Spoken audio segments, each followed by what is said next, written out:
bằng em cơm. Cái này em chưa biết ăn đâu.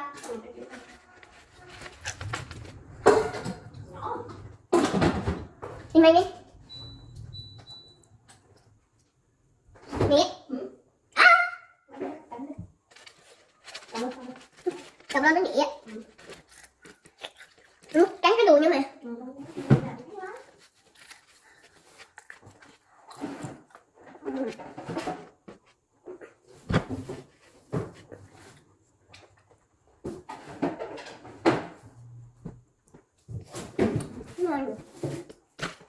Cái đây rồi chị bé con ăn nè. Chị bé này cũng rất ngọt. Cho thì ăn đùi gà. Cho thì ăn chicken.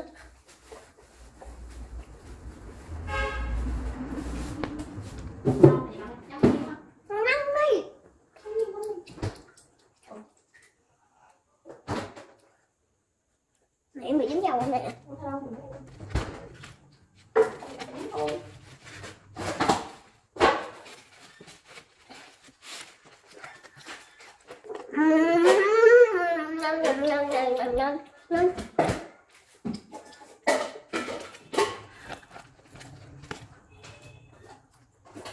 Gọi chuyện cô hồi đó ăn gà tôi thôi là kêu để với mấy bạn nữa.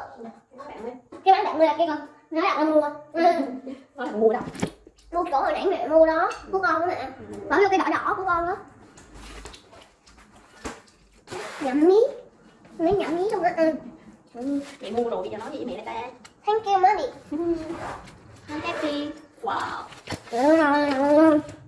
Nóng quá. Hả?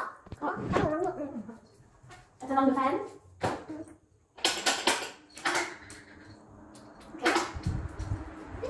Đây cái bầy nó đừng không sao á. Để nhảy chơi đồ mẹ lâu cũng nhưng mình thích vô là được bị viêm son đó mẹ. Nhưng mình cũng thích vô là bị viêm son á. Nhanh.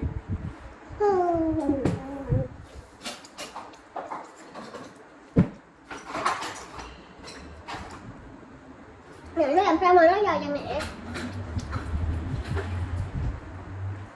Nó màu hồng đó. Được hết rồi.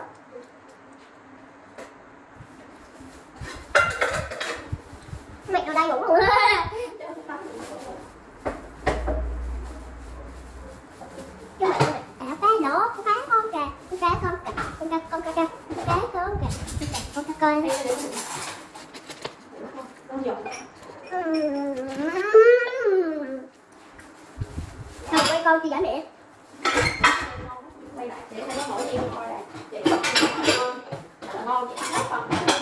Giỏi thì lớn. Tại nó nhiều tháng lại nó sẽ nổi giống con. Mai mốt người ăn bán ở đâu?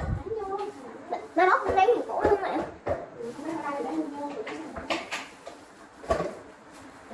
Nhỏ điểm em nói á. Còn nhỏ, cái này cái cột đó là em không biết ăn đâu. Được em lớn thì cũng học giống con luôn. Con giỏi em đi học trường mầm non giống con luôn. Năm quạt quạt là luôn mất đó mẹ.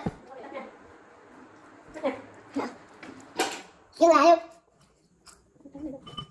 Cái cánh là của con mà mày đợi lại cái cánh của con.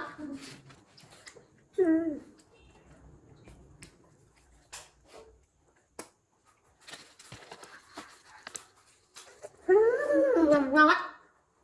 Thank you mommy. Ăn luôn đó mẹ. I love you baby. I love you. Sister cho con lại sister mà. I love you sister. Sao mẹ nói sister vậy? Sister. Sister.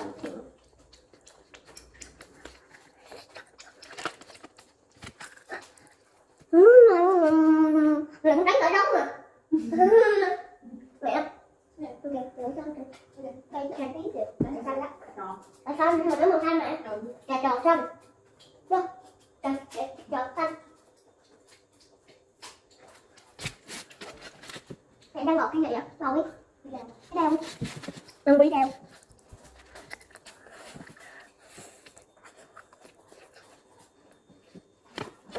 Đừng con chơi với em con sao em đâu.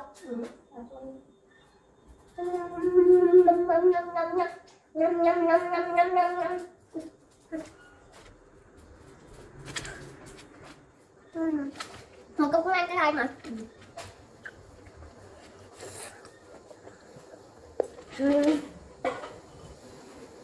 Là cái một phần giùm con đi mẹ.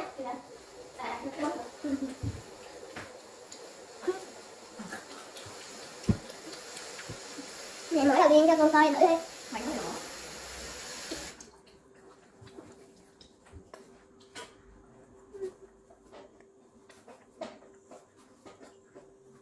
Thì sao có cái đường đường nữa mẹ? Cái đường đường đây nè. Đó quên phải cho cái này. À cái đường đó là đường đúng mà, có gì đâu. Dạ. Thế mẹ ăn đùi gà sao đấy? Em thử con làm gà mà. Ăn cái đùi gì? Thì có anh chị á. Tao phải gì đấy. Cái gì con gà thiệt đấy. Cầm lên thằng. Không biết chắc đừng nổi cái này. Con có cầm. Đây nè. Con khóc rồi. Là giòn không? Sao mẹ lấy cái con gà? Còn một mặt.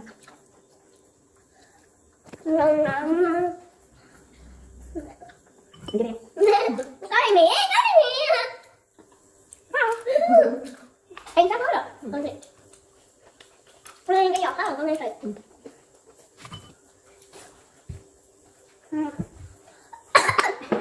Mẹ cũng đâu?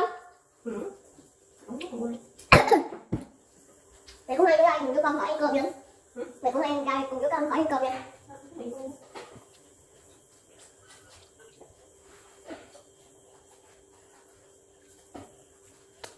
Đây con uống nước, uống thuốc con rửa miệng, con ra sữa. Chồng con lớn không được, anh không, trước đây mẹ rồi con hơi nước, uống thuốc bệnh viêm rồi, ra sữa cho em uống. Cái là kẹo luôn, có điện rồi.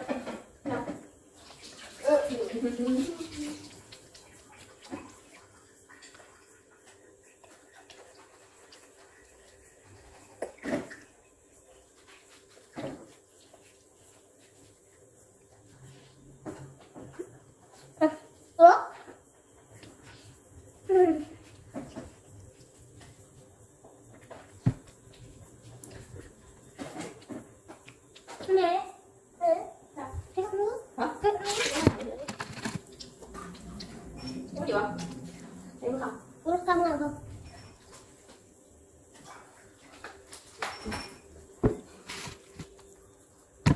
Đi ăn cái bánh đi. Liệu? Okay.